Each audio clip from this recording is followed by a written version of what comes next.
దాంతో ఇతనికి రోజు మామూలే అన్నట్టు, నాన్న మోష్ బ్రేక్ఫాస్ట్ రెడీ అయింది రా నాన్న అంటూ పిలిచింది కొడుకుని.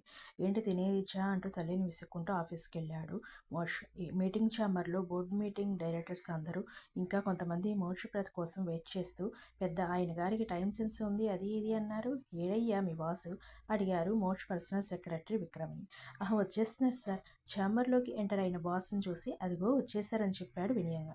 ఐఎమ్ రియల్లీ సారీ ఎవ్రీబడి, కాస్త లేట్ అయింది అంటూ వచ్చి అందరి వైపు ఒకసారి చూసి వాళ్ళని ఉద్దేశించి, లేట్ అయిందని నా గురించి ఏదో అనుకుని ఉంటారు కదా, అవన్నీ నేను పట్టించుకోను. డైరెక్ట్ పాయింట్కి వస్తున్నా.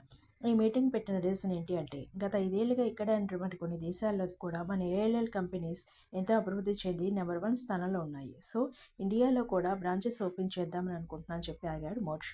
అదేంటి మోక్షప్రద్, మీరు వచ్చింది ఇండియా నుండే కదా అని అడిగారు ఒకరు. ఎస్, అయితే ఇండియా నుండి వస్తే అక్కడ బ్రాంచెస్ పెట్టకూడని రూల్ ఏమన్నా ఉందా అని అడిగాడు మోక్ష్ కనుబొమ్మ పైకెత్తి.